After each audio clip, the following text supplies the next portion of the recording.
Hello, good morning, good afternoon, and good evening. Ito na naman po si Kuya Fidi Mix Vlog. At good morning. Nandito na naman po tayo sa aking channel, Kuya Fidi Mix Vlog, na nagsasabing kumusta na kayo lahat dyan? Sana'y nasa mabuti kayong kalagayan. Okay. Mega love shout out po our friends all over the world, our ever very generous supporters. Mega love shout out po sa inyong lahat. Okay. Ang topic natin ngayon ay about papait. Alam nyo na ba yung papait? Nakakita na rin po ba kayo ng papait? Nakatikim na din po ba kayo ng papait? Yan. Ngayon, papakita ko sa iyo yung papait. Yan. Ito ay isang plants. Ayan. Gulay. Gulay po yan. Gulay. Yan. Papait. Ito ay dating tumutubo lang sa mga backyards natin. Sa mga fish pond kasi nga malamig-lamig doon. Sa mga maisan, ganyan. And then, ano lang to, hina-harvest lang. Binibigay lang ng mga kapitbahay. Ganun. Pwede ka nang kumuha. Ngayon, ang papait ay ang mahal na 60 pesos. 50 pesos to 60 pesos. Ang per bundle. Yan. Tingnan nyo naman ang lusog ng papait. Yan. Ang sarap. Yan. Ang pag-ulam nito ay tinatanggal itong mga leaves. Yan. Hanggang dun sa malambot na itong branch nito. Pwedeng ulamin yan. Tapos, pwedeng ilaga mo lang, lagyan ng kamatis at saka sibuyas, tapos bagoong or alamang. Ayun, masarap na yun, grabe na. Ito minsan iginigisa din to, nilalagyan ng mga sardinas. Yan, sardinas, o di kaya sa pakbet nilalagay din ito. Yan. Sa ano din, pag nagluto kayo ng ng munggo, yan, the best din po ito nilalagay.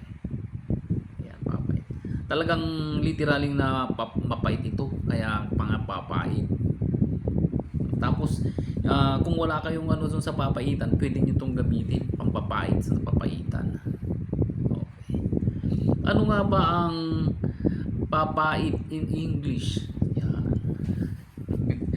Ang papait in English ay tinatawag na Glinus opustifolius. Yan. Also known as amargoso. Amargoso. Sarsalida or slender. Ito rin yung tinatawag nilang carpet weed. Bakit carpet weed? Kasi parang carpet kasi ito. Yan. Pag tinanim mo yan, talagang gagapang yan. Parang carpet. Ito ay madalas na makikita sa mga malalamig at saka matubig na lugar. Ito ay mapait talaga. Inuulam lahat ito, maliban lang sa hindi ko pa alam kung anong may bibigay na niya, ugat niya. Pero itong mga branch niya, ayan, alternative medicine ito. Ito ang sinasabi nilang alternative medicine.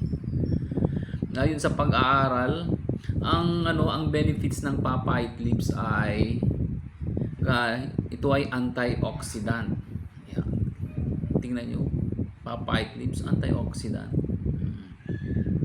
Tapos din, immunolating, lacbicidal. Next is antifungal. Antifungal.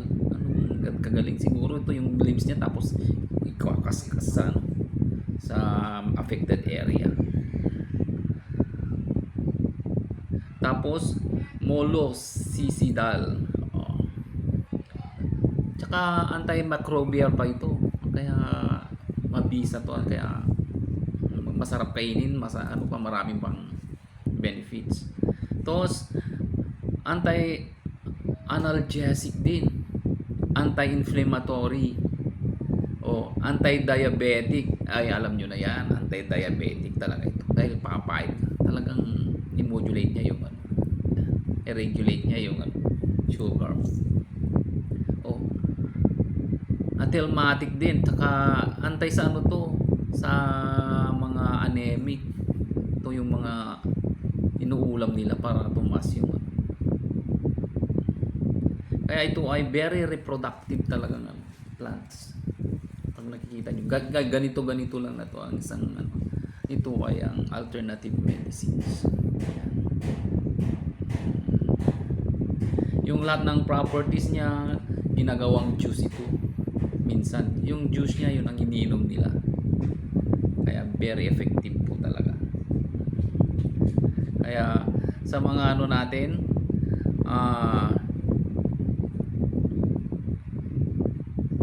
sa mga kaibigan natin dyan, try nyo pong mag-ulam ng papay.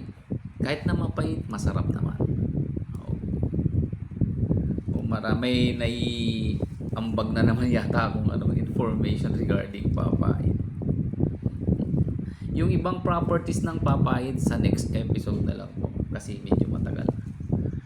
Okay. Maraming salamat po sa inyong walang sawang pagsuporta, sa pag-likes, pag-thumbs up. My friends all over the world, our very generous friends na sumusuporta. Maraming sa inyong lahat. And ito na naman po si Kuya Fidemix Vlog, nag-iwan magandang buhay sa atin.